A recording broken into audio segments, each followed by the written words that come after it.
watching me.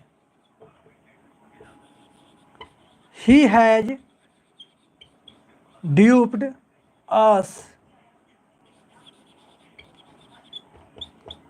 She was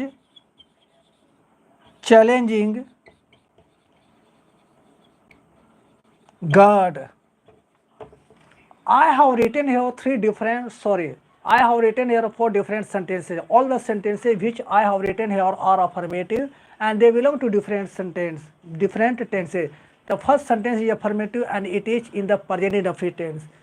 And the second sentence is in the present continuous tense, that is affirmative. The third sentence is in the present perfect tense and it is affirmative. And the fourth sentence is in the past continuous tense, that is affirmative. What do we notice in the given four different sentences? We notice that the subject of the four sentences, the subjects of the four sentences are different, and but those different subjects have taken their verb according to them.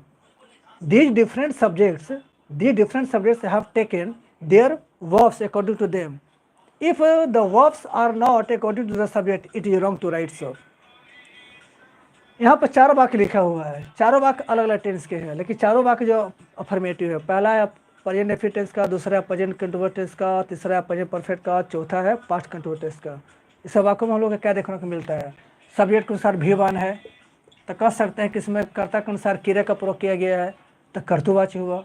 दूसरा का वाक्य present continuous tense में है, ठीक, तो present continuous में क्या चीज़ का प्रयोग करते हैं? ER प्लस V4 का, तो जाहिर सी बात है कि यू के साथ आर अबे करेगा, तो कह सकते हैं कि इसमें कर्ता की प्रधानता है, अर्थात कर्तृवाची हुआ। तीसरा वाक्य प्रेजेंट परफेक्ट टेंस में है। प्रेजेंट परफेक्ट में किस प्रकार का सहायक क्रिया का प्रयोग करते हैं?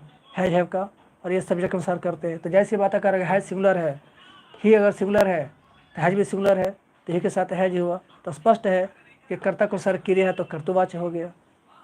चौथा वाक्य पास्ट कंटीन्यूअस टेंस में है। पास्ट कंटीन्यूअस में किस प्रकार का सहायक क्रिया का प्रयोग करते हैं? दो प्रकार का, वाज और वेयर। तो वाज का प्रयोग सिंगुलर सब्जेक्ट के साथ करते हैं और वे का प्रयोग प्लूरल के साथ करते हैं। तो जाहिर सी बात है कि सी थर्ड पर्सन का सिंगुलर है तो वाज भी सिंगुलर है, तो कह सकते हैं कि वाक्य में कर्ता की प्रधानता है, अर्थात कर्तृवाची हुआ।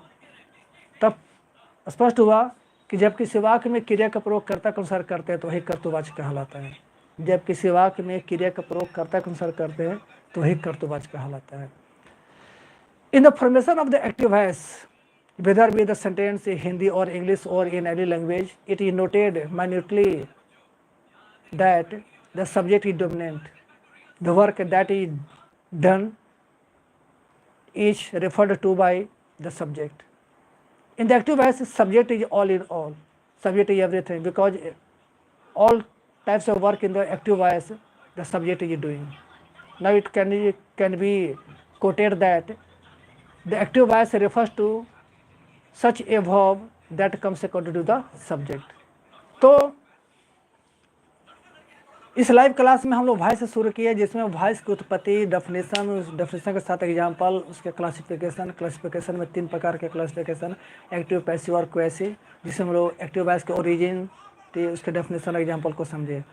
ठीक, अगले वीडियो में हम लोग लाइव क्लास में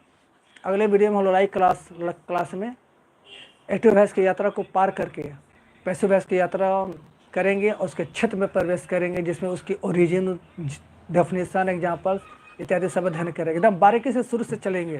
ठीक, सामान्य अध्ययन तो आपको किताबों में मिल जाती है, लेकिन अथाह सागरनुमा ज्ञान तो पढ़ने पर ही मिलता है। तो